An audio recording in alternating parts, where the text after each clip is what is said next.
Hello everyone, कैसे हैं आप सब लोग। तो आज हम लोग जो टॉपिक डिस्कस करने चल रहे हैं उसका नाम है reflection and transmission of waves. तो कंसीडर करते हैं एक सिचुएशन को। मान लो कि आपने एक ट्रैवलिंग वेव कंसीडर की है या ट्रैवलिंग वेव ली है जो एक मीडियम से दूसरे मीडियम में जा रही है। समझना इस बात को मैं क्या कह रहा हूँ। टॉपिक का नाम है reflection and transmission of waves. ठीक है बच्चों, मान लीजिए कि आपने एक ट्रैवलिंग वेव कंसीडर की, ठीक है, जो कि एक मीडियम से, ये मीडियम वन है और हमने इधर कंसीडर किया है मीडियम टू। अब मीडियम वन और मीडियम टू को सेपरेट करने वाली कोई ना कोई बाउंड्री होगी जिसे हम लोग बोल रहे होंगे इंटरफेस। ठीक है, तो इंटरफेस क्या होती है बेटा, एक बाउंड्री होती है। अब वो आप रिजिड भी बोल सकते हो, रिजिड बाउंड्री भी हो सकती है और हमारी नॉन रिजिड बाउंड्री भी हो सकती है। जैसे मान लो अगर हम गैस से लिक्विड में जा रहे हैं, क्लियर, इस तरीके की बात हो रही है। तो boundary that separates both medium, जो कि दोनों मीडियम्स को क्या कर रही हो, सेपरेट कर रही है। ठीक, अब हम ये देखना चाहते हैं कि अगर कोई ट्रेवलिंग वेव इस मीडियम से इस मीडियम में जाएगी तो क्या होगा। ठीक है, तो यहां पर समझते हैं कुछ इसकी मीडियम की कैरेक्टरिस्टिक्स मैं आपको बता देता हूं। क्योंकि मीडियम को डिफाइन करने के लिए हम लोग जानते हैं कि वेव नंबर होता है और वेव्स अलग अलग मीडियम में अलग अलग तरीके से बिहेव करती हैं। इसका मतलब उनकी स्पीड भी चेंज हो जाएगी, उसका वेव नंबर भी चेंज हो जाएगा। तो मान लेते हैं कि इस पर्टिकुलर मीडियम में जो वेव नंबर है वो कितना है, k1 है, वेव स्पीड कितनी है, v1 है, और जो फ्रीक्वेंसी है वो हमारी रहती है ओमेगा। अब ध्यान देना, फ्रीक्वेंसी जो होती है बेटा वो वेव की कैरेक्टरिस्टिक है, ना कि मीडियम। तो मीडियम में चेंज होने पर फ्रीक्वेंसी चेंज नहीं होती, इसलिए यहाँ पर भी फ्रीक्वेंसी हमारी ओमेगा ही रहेगी, बस वेव नंबर चेंज हो जाएगी और वेलोसिटी में चेंजमेंट आ जाएगी। तो ये हमारी कुछ कैरेक्टरिस्टिक्स हो गई मीडियम टू की और ये कैरेक्टरिस्टिक्स हो गई मीडियम वन की। ये हमारी है इंसिडेंट वेव। ठीक, अब अगर ये वेव इस पर्टिकुलर मीडियम में जाएगी तो इंटरफेस क्या करेगा, इसके कुछ पोर्शन को रिफ्लेक्ट कर देगा। बात समझ में आई, क्या कर देगा बेटा, रिफ्लेक्ट कर देगा और कुछ पोर्शन हमारा जो है वो आगे निकल जाएगा। दैट इज उसे हम लोग बोलेंगे ट्रांसमिटेड वेव। बात समझे, इसीलिए मैंने लिखा है reflection and transmission of waves. तो यहां पर देखो रिफ्लेक्शन भी हो रहा है और क्या हो रहा है, ट्रांसमिशन भी हो रहा है। तो ये है सिनेरियो।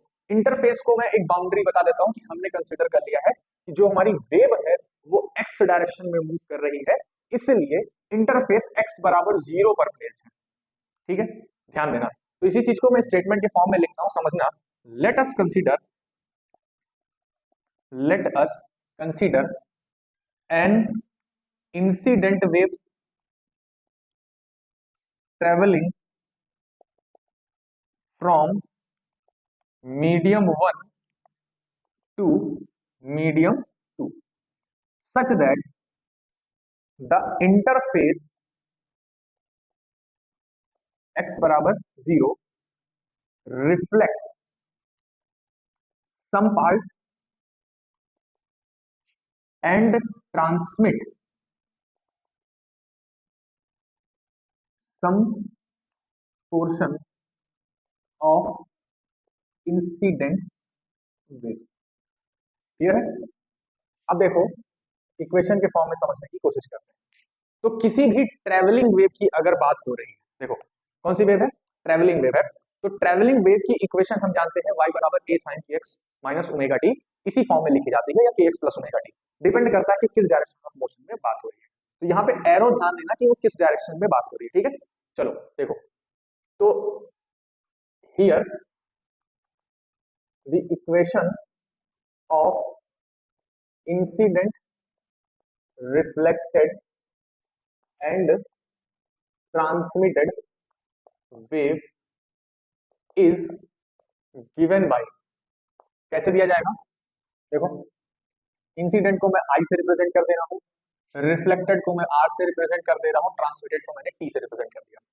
तो Y I is equal to A I sine K one X minus omega T. Clear है, ए आर साइन, ध्यान देना बेटा, इंसिडेंट वेव पॉजिटिव एक्स में चल रही है, reflected wave negative x direction में जा रही है, मैं डायरेक्शन भी दिखा दे रहा हूँ, ठीक है, और ट्रांसमिटेड वेव पॉजिटिव एक्स में चल रही है। क्लियर है, समझ रहे हो? तो इसीलिए हमें वहां पर उस फॉर्म को इंट्रोड्यूस करना पड़ेगा। तो Y are is equal to sine minus K one X minus omega T. Clear? Y T देखो, A transmitted sine positive X की वेव है, तो K two x minus omega T. अब आप पूछोगे कि सर आपने इंसिडेंट और रिफ्लेक्टेड वाले केस में K1 और K1 लिया है, जबकि ट्रांसमिशन के केस में आपने K2 लिया है, तो बेटा इसका सीधा सा आंसर ये है कि इंसिडेंट वेव और रिफ्लेक्टेड वेव जो हमारी है वो मीडियम 1 में चल रही है, जबकि ट्रांसमिटेड वेव हमारी जो है वो मीडियम 2 में चल रही है। और तुम देख सकते हो कि मीडियम 1 की कैरेक्टरिस्टिक यानी कि वेव नंबर K1 है और मीडियम 2 में चलने वाली वेव का वेव नंबर क्या है, K2 है। इसलिए हमने यहाँ पर K1 और K2 लिया। बात समझ में आ गई? तो इसे हम इक्वेशन नंबर 1 दे देते हैं, इसे 2 दे देते हैं और इसे 3 दे देते हैं।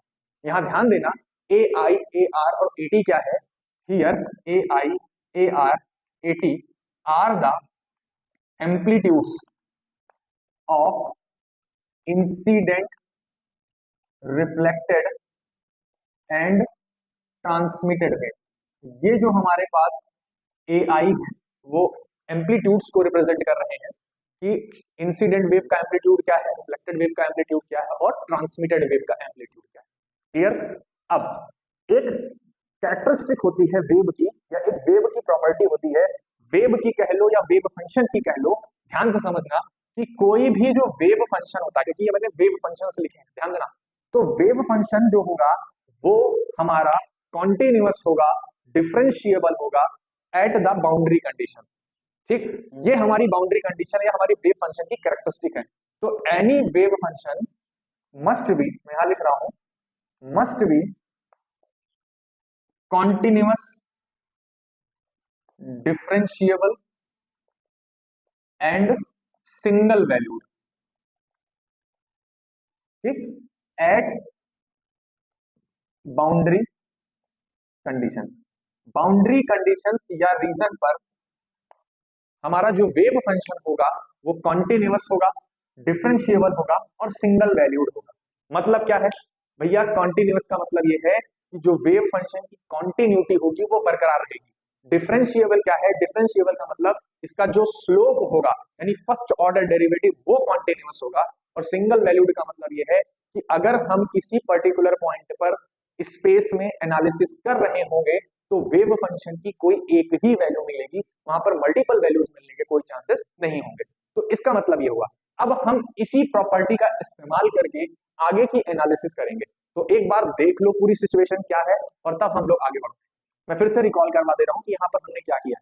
मैंने ये कहा है, हम ये जानना चाहते हैं कि अगर कोई इंसिडेंट वेव एक मीडियम से दूसरे मीडियम में जा रही है तो क्या इफेक्ट आएगा, हमें ये बेसिकली जानना था। तो यहां पर देखो क्या हुआ कि कुछ पोर्शन उसका रिफ्लेक्ट कर गया, कुछ पोर्शन ट्रांसमिट कर गया। अब हम यही देखना चाहते हैं कि कितना पोर्शन ट्रांसमिट हुआ और कितना पोर्शन हमारा रिफ्लेक्ट कर गया। यहां ध्यान देने वाली बात है कि जो V1 हमने कंसीडर किया है वो है वेव स्पीड इन मीडियम 1 और V2 जो हमारे पास है वो वेव स्पीड इन मीडियम 2। चलो अब ये हमने कंडीशंस बनाई, इंसिडेंट वेव का वेव फंक्शन लिखा, रिफ्लेक्टेड का लिखा और ट्रांसमिशन का लिखा। आगे हम लोग इस पर्टिकुलर कंडीशन का इस्तेमाल करेंगे और अपने टर्म्स यानी ए आई ए आर और ए टी के बीच में रिलेशन फाइंड करने की कोशिश करेंगे। देखो बहुत सिंपल सा कंडीशन है बेटा, सिर्फ इसी चीज को याद रखना।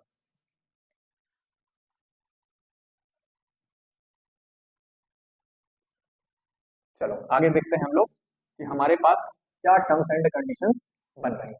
तो सबसे पहले हम लोग कॉन्टिन्यूटी की बात करते हैं कि जो वेव फंक्शन हमारा कॉन्टिन्यूअस है वो क्या है, वो क्या चीज रिप्रेजेंट कर रहा है।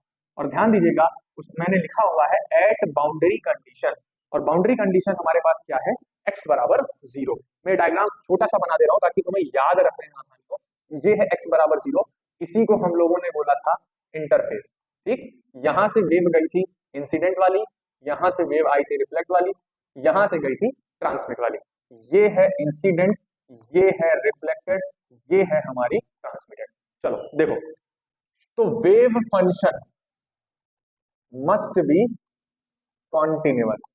वेव फंक्शन क्या होना चाहिए, कॉन्टिन्यूअस होना चाहिए। चलो कॉन्टिन्यूस करते। इसका मतलब एट एक्स बराबर जीरो, बाउंड्री कंडीशन पर होना चाहिए, must be continuous at boundary conditions.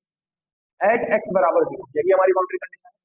Y i plus y are is equal to y t, इधर की वेव इज इक्वल टू इधर की वेव, कहां पर, एक्स बराबर जीरो पर। बात समझ में आई? इधर चाहे जितनी वेव हो चाहे इधर जितनी वेव हो, सबका नेट, सबका रिजल्टेंट, दोनों साइड का रिजल्टेंट हमारा क्या होना चाहिए, इक्वल होना चाहिए। बस मैंने ये लिखा है। चलो बेटा लिखो, एक्स बराबर जीरो पर बात हो रही है ना, वाई आई की वैल्यू कितनी आएगी, A I sine K one X minus omega T plus A R sine minus K one X minus omega T बराबर टी की value A T sine K two x minus omega. X बराबर zero पर यानी ये zero और ये term zero, जैसे ही zero करोगे क्या वैल्यू मिलेगी, sine minus omega T plus A R sine minus omega T बराबर A T sine minus omega T. देखो साइन माइनस ओमेगा टी हम कॉमन लेकर के कैंसिल कर सकते हैं, तो हमें ए आई प्लस ए आर बराबर क्या निकल के आया, ए टी मिल के आया। ये हमारी इक्वेशन नंबर क्या हो गई, 4 हो गई। क्लियर? ये हमारी तब की बात थी जब हमने वेव फंक्शन को सिर्फ क्या किया था, कॉन्टिन्यूअस किया था। अब आगे देखते हैं, wave function must B differentiable. अब इस प्रॉपर्टी का इस्तेमाल करते हैं। तो एट एक्स बराबर zero wave function must B differentiable.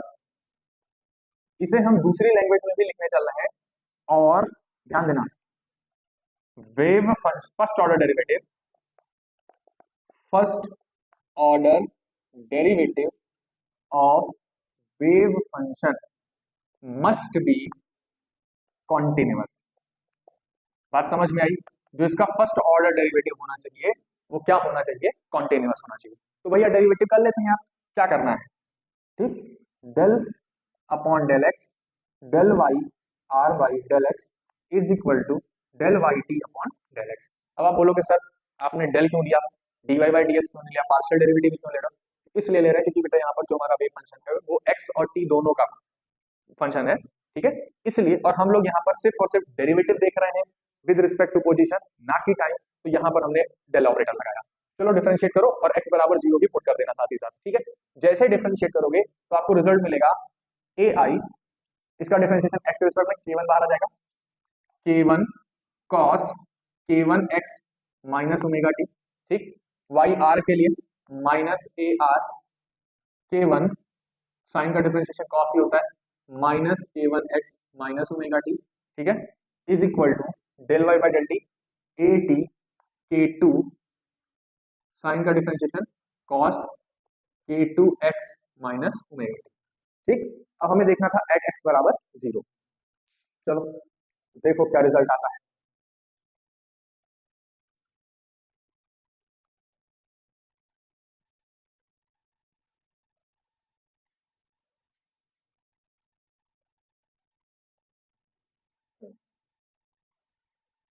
ध्यान देना बेटा, बहुत सिंपल सी चीज है यहाँ पे। जैसे ही एक्स बराबर जीरो पुट करोगे, ठीक है, तो हमें रिजल्ट क्या मिलेगा, at X is equal to zero A I K one, ये टर्म जीरो करना है, ये टर्म जीरो करना है, ये टर्म जीरो हो जाएगा। तो देखो क्या मिलेगा, A I K one cos minus omega T minus A R K one cos minus omega T is equal to A T cos minus omega T. देखो कॉस माइनस ओमेगा टी तीनों में common है, इसलिए हम उसे क्या कर दे रहे हैं, कैंसल आउट कर रहे हैं, ठीक है। तो रिजल्ट क्या बनेगा, ए I K one A R K one A T, यहाँ पर देखो के टू छूट रहा है तो मैं उसे यहाँ पर लिख देता हूँ ए टी के टू, क्लियर। के वन कॉमन लेकर के कर दो, ए I minus A R K two upon के वन ए टी। ये है हमारे पास एक नया एक्सप्रेशन, ठीक है, ए आई ए आर और ए टी के बीच में, मतलब amplitudes of incident wave, reflected wave और ट्रांसमिटेड बीच के वेव हमें रिलेशंस मिल गए। फोर्थ और फिफ्थ इक्वेशन के अकॉर्डिंग अब हम लोग सॉल्व करके रिफ्लेक्शन एम्पलीट्यूड और ट्रांसमिशन एम्पलीट्यूड की वैल्यू को निकालेंगे इन टर्म्स ऑफ इंसिडेंट वेव की एम्पलीट्यूड के। ठीक है, देखो कैसे करेंगे, बहुत सिंपल चीज है। इन दोनों इक्वेशन को पहले ऐड करना है। ठीक है, एडिंग इक्वेशन 4 एंड 5। जब आप ऐड करोगे देखो क्या मिलेगा, A I plus A are is equal to A T, A I minus A R K two upon के वन ए टी। आपको इसे ऐड करना है, तो ये टर्म कैंसिल हो जाएगा, two A i one plus k two upon के वन ए टी। ये मिला, हमें ए टी की वैल्यू चाहिए ए आई के टर्म में। क्या करेंगे, इधर ट्रांसफर कर लेंगे, टू के वन अपॉन के one plus k two A i is equal to A t. ये आ गया हमारे पास हमारा transmission amplitude in terms of incident wave के एम्पलीट्यूड। ठीक, इसे इक्वेशन नंबर 6 बनाओ। अब क्या करो, इन दोनों इक्वेशन को सब्ट्रैक्ट कर दो, तो हमें ए आर की वैल्यू ए आई के टर्म में मिल जाएगी। करके देखते हैं, सब्ट्रैक्ट इक्वेशन 4 एंड 5। क्या होगा, ए आई प्लस ए आर बराबर ए टी। यहाँ देखो, ए I minus A R K two upon के वन ए टी। आपने इसे सब्ट्रैक्ट किया, माइनस माइनस प्लस हो जाएगा, ये माइनस, ये टर्म कैंसिल हो जाएगा। ठीक है, और हम देख सकते हैं हमें जो टर्म मिलेगा वो टू ए आर मिलेगा, और ये वैल्यू मिलेगी one minus k two by के वन इंटू ए टी। ठीक, तो यहाँ से ए आर की वैल्यू या ए टी की वैल्यू लिखना चाहो कुछ भी निकाल सकते हो, तो चलो लिखते हैं, यहीं पे मैं बगल में लिख दे रहा हूँ इसे। यहाँ से हमें रिजल्ट मिलेगा ए टी की वैल्यू को, ए टी बराबर क्या रिजल्ट आएगा बेटा, टू के वन अपॉन के one minus k two times of A R. बात समझे, क्लियर है, इक्वेशन नंबर 7। ठीक, अब एक काम करो, इस ए टी की वैल्यू को उठाओ और इक्वेशन 6 में पुट करो, हमें तुरंत ए आर मिल जाएगा इन टर्म्स ऑफ ए आई। ठीक है, सिंपल सी कैलकुलेशन है, प्रॉपर नोट्स बनाते चलिएगा ताकि आपको रिवीजन करने में आसानी हो। बेटा मैं यहाँ पर कोशिश कर रहा हूँ कि आपको ये चीजें बहुत सिंपल लैंग्वेज में समझ में आए, जैसा कि मैं क्लासरूम में पढ़ाता हूँ ठीक वैसे ही मैं यहाँ पर पढ़ा रहा हूँ। तो ध्यान रखना कि हम पहला काम ये करें कि हमारी नोट्स प्रॉपर बने, दूसरा काम ये करें कि उन नोट्स को डेली रिवाइज करो। जब तुम डेली रिवीजन करोगे तो तुम्हें चीजें बहुत अच्छे से समझ में आएंगी। ठीक है, और ज्यादा दिन तक याद रहेंगी, तो ध्यान दो और नोट्स बनाते रहो। तो इक्वेशन 7 को पुट कर दो इक्वेशन 6 में, पुट इक्वेशन 7 इन इक्वेशन 6। तो यहाँ पर रिजल्ट क्या बनेगा बेटा, टू के वन अपॉन के one plus k two A i is equal to A t की value two k one upon के वन माइनस के टू, और ये हो गया a r. Two k one cancel, तो ए आर की value मिलेगी k one minus k two upon के one plus k two times of A i. समझ गए, दिस इज इक्वेशन नंबर 8। तो इसी दोनों इक्वेशन को हमें चाहिए था इक्वेशन 6 जिसपे मैंने स्टार लगाया है, और इक्वेशन नंबर 8 जिसपे मैंने स्टार लगाया है। हमें इन्हीं दोनों इक्वेशन की रिक्वायरमेंट थी। अब हम क्या करने चल रहे हैं, हम सिर्फ और सिर्फ इन दोनों इक्वेशंस को इन टर्म्स ऑफ स्पीड लिखने चल रहे हैं, बस इसके अलावा कुछ नहीं करने वाले। और उसके बाद सिर्फ और सिर्फ हम लोग कुछ कंक्लूडिंग रिमार्क्स देखेंगे कि हमारे पास क्या कंक्लूजन निकल के आया इस पूरे डेरिवेशन का। ठीक है, देखो कैसे करेंगे, बहुत सिंपल सी बात है। Since wave speed is equal to omega by, ये हम पढ़ रखे हैं, तो यहां से हम सीख सकते हैं कि के बराबर क्या मिलेगा, ओमेगा बाई मिलेगा। तो ऑल्सो के वन बराबर ओमेगा अपॉन वी वन, के टू बराबर ओमेगा अपॉन वी टू। मैंने पहले ही बताया कि जो फ्रीक्वेंसी होती है वो वेव की प्रॉपर्टी है ना कि मीडियम की, इसीलिए मीडियम चेंज करने पर फ्रीक्वेंसी में कोई चेंजमेंट नहीं आ रही है, ये ध्यान देना। अब इन दोनों वैल्यूज को यहाँ पर पुट करेंगे इक्वेशन 6 और इक्वेशन 8 में। ठीक है, तो फ्रॉम इक्वेशन 6 एंड 8 क्या मिलने वाला है, 6 से देखो ए टी बराबर टू, के वन की जगह पे क्या पुट करोगे, omega by v one upon के वन प्लस के टू है, k one plus k two में omega upon we one plus omega upon we two into क्या लिखा है, ए आई लिखा है। इसे सॉल्व करोगे ओमेगा ओमेगा कैंसिल हो जाएगा, ठीक है। यहाँ पर देखो v2 plus we one upon we one we two, चलो कर देते हैं एक लाइन और, वन अपॉन वी वन, यहाँ देखो one upon we one plus one upon we two, ठीक है, और times of A i, v two plus we one upon we one we two, ठीक, वन वन से वी वन कैंसिल हो जाएगा, we to को ऊपर भेज दो, मैं डायरेक्ट सॉल्व कर रहा हूँ। ए टू बराबर two V two upon we one plus V two times of ए आई।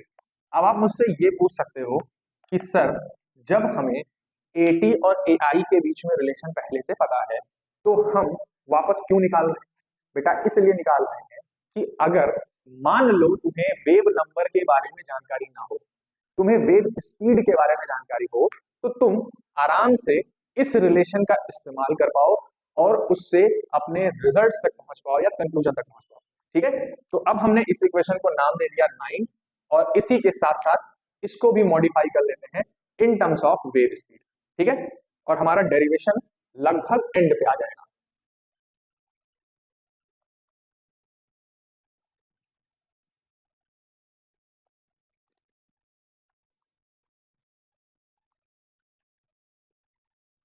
चलो देखो यहाँ पे क्या निकलने वाला है रिजल्ट हमारे पास। तो फ्रॉम इक्वेशन 8 क्या मिलेगा बेटा, देखो ए आर, के वन की जगह पे क्या रिप्लेस कर लोगे, ओमेगा अपॉन वी वन, के टू के जगह पे ओमेगा अपॉन वी टू, ठीक है, डिवाइड में omega upon we one plus omega upon we two times of A I, clear. तो ओमेगा से ओमेगा कैंसिल कर दो, सॉल्व कर लो, V two minus V one, we two plus we one, result क्या बनेगा, V two minus V one upon we two plus we one times of, this is the desired relation between A T and A I and A R and, ठीक है। तो ए R बराबर V two minus V one, we two plus we one times of A I, ठीक, this is equation number 10। यहाँ पर बता दे रहा हूं, here v1 and v2 are wave speeds in medium 1 and medium 2 respectively। Medium 1 और medium 2 में wave speed है, ठीक। डेरिवेशन कंप्लीट हुआ, अब चलते हैं कंक्लूजन। ध्यान से समझना, कुछ भी याद हो चाहे ना हो, लेकिन कंक्लूजन जो तुम्हें होने चाहिए वो समझ में आने चाहिए, और मैं कंक्लूजन जो भी पहुंचूंगा वो बेटा इन्हीं डेरिवेशन से पहुंचूंगा। कंक्लूडिंग रिमार्क्स के बारे में बात हो रही है, देखो क्या है कंक्लूडिंग रिमार्क्स, ठीक है। सबसे पहला पॉइंट ध्यान से देखो, अगर v1 is greater than v2, अगर v1 की वैल्यू बड़ी हो v2 से, ठीक, ध्यान से सुनना मैं क्या बोल रहा हूं, समझना इस बात को। ये है मीडियम 1, ये है मीडियम 2, इसमें चल रही है वेव स्पीड v1, इसमें चल रही है v2, ठीक। यहाँ की स्पीड ज्यादा है और यहाँ की कम है। बेटा बचपन से हम लोग ये जानते हैं कि अगर कोई मीडियम रेयर है तो वहां पर स्पीड ज्यादा होगी, और अगर कोई मीडियम डेंसर है तो वहां पर स्पीड कम होगी। अब आप पूछोगे सर कैसे, तो चलो एक काम करते हैं, आपको दौड़ा देते हैं। आप जब नॉर्मली ग्राउंड पे दौड़ते हो, ठीक है, तो आपकी स्पीड ज्यादा होगी इन कंपेयर टू अगर आप पानी में दौड़ते हो, तो एयर जो है वो पानी से क्या हुई, रेयर हुई ना। तो यहां पर देख सकते हो कि ये मीडियम क्या हो गया, रेयर है, और ये वाला मीडियम क्या हो गया, डेंसर। तब के केस में क्या होने वाला है, देखो तब के केस में अगर v1 की वैल्यू v2 से बड़ी हुई, v1 बड़ा हुआ v2 से, तो ये पूरा का पूरा टर्म नेगेटिव आ जाएगा कि नहीं आएगा, this implies that a r, ठीक है, is equal to minus sign कुछ आएगा टाइम्स ऑफ ए आई, या हम ये कह सकते हैं और a are is negative, clear. जो रिफ्लेक्टेड वेव का एम्पलीट्यूड है वो क्या होगा, नेगेटिव हो गया। This implies that negative sign shows that reflected wave suffers a pi phase change। बात समझ में आई। नेगेटिव साइन यहां पर ये शो कर रहा है कि जो रिफ्लेक्टेड वेव होगी वो पाई फेज चेंज को क्या करेगी, सफर करेगी। मतलब अगर हमारी वेव जिस पॉइंट पर यहां टकराई थी वो ऊपर हुआ, ठीक है, कुछ इस तरीके से देखो, मान लो जब ये इंसिडेंट वाली टकरा रही थी तो ऐसे टकराई, ठीक है, ये इंसिडेंट है, तो रिफ्लेक्टेड वाली क्या होगी, इसका जस्ट पाई फेज चेंज के साथ है ये, समझ गए, ये है पाई फेज चेंज का मतलब, 180 फेज चेंज ये होगा, ठीक। अब देखो दूसरा पॉइंट देखो, समझो इस बात को,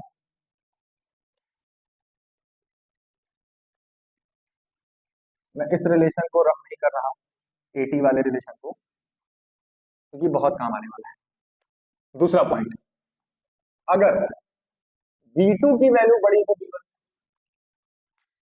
ठीक, मतलब क्या बोला मैंने, मीडियम वन, मीडियम टू, ये है V1, ये है V2, V2 ज्यादा है, दैट इज ये मीडियम कैसा हो गया, रेयर, ये वाला कैसा हो गया, डेंसर, ठीक। उस केस में क्या होगा, उस केस में देखो A R V2 minus V1 positive term आएगा, ए आर भी क्या हो गया, पॉजिटिव, एटी तो आपका पॉजिटिव है ही है, क्लियर। लेकिन ध्यान देने वाली बात कि जो ट्रांसमिशन एम्पलीट्यूड होगा वो ज्यादा होगा in compare to reflected amplitude, इसे समझना क्या मैंने बोला, बेटा देखो यहाँ पे V2 में से V1 माइनस हो रहा है, ठीक, और यहाँ पे V2 में से 2 टाइम्स मल्टीप्लाई हो रहा है, डिनोमिनेटर दोनों का सेम है, तो इसका मतलब ये वाली क्वांटिटी ज्यादा होगी in compare to this quantity, समझ गए।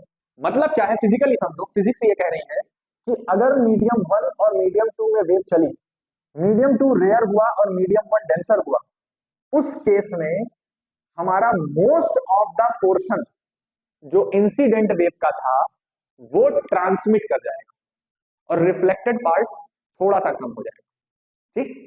तीसरा केस सबसे इंपॉर्टेंट, क्योंकि आगे जब हम लोग नए टॉपिक्स पढ़ेंगे जैसे स्टैंडिंग वेव पढ़ेंगे, तब वहां पर ये दोनों पॉइंट जो मैं बनाने चल रहा हूं वो काम आने वाला है, ठीक। ध्यान से समझना क्या है, स्ट्रिंग फिक्स्ड एट एंड्स, अगर स्ट्रिंग जो है वो फिक्स हो एंड पे, मतलब आपके पास एक रस्सी थी उसे हमने फिक्स कर दिया था, ये देखो ये फिक्स है, फिक्स्ड एंड की बात हो रही, और फिर आप कह सकते हो कि सर स्ट्रिंग यहां पर फिक्स है तो अगले केस में आप बोलोगे फ्री हो, बिल्कुल सही बात है, तो फोर्थ केस हमारे पास क्या होगी, स्ट्रिंग फ्री एट एंड्स, तो इसको समझो कि फिक्स्ड एंड का मतलब क्या है,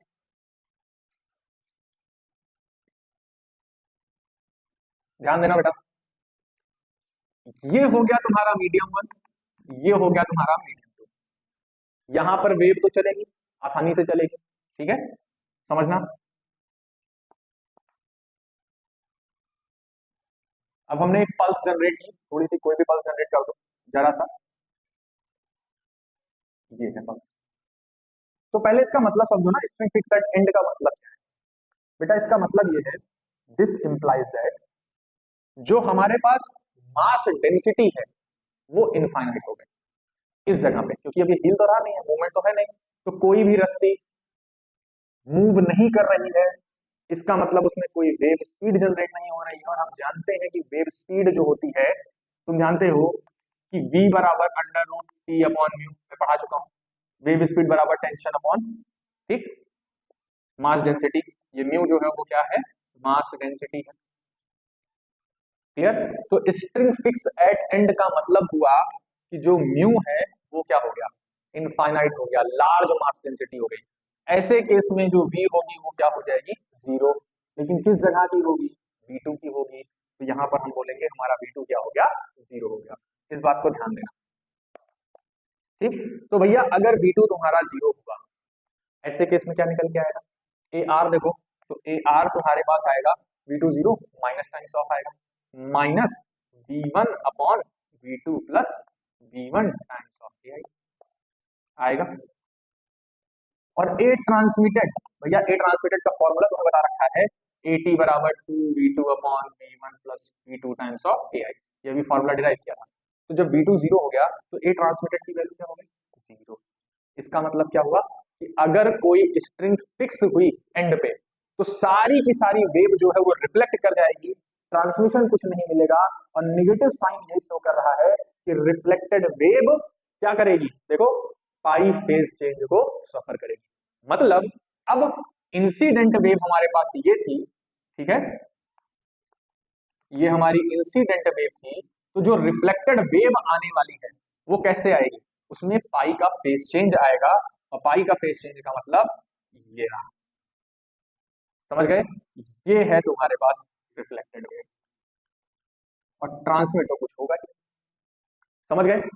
तो नेगेटिव साइन क्या बोल रहा है, ये है सबसे इंपॉर्टेंट रिलेशन, ध्यान देना, reflected wave suffers pi phase change.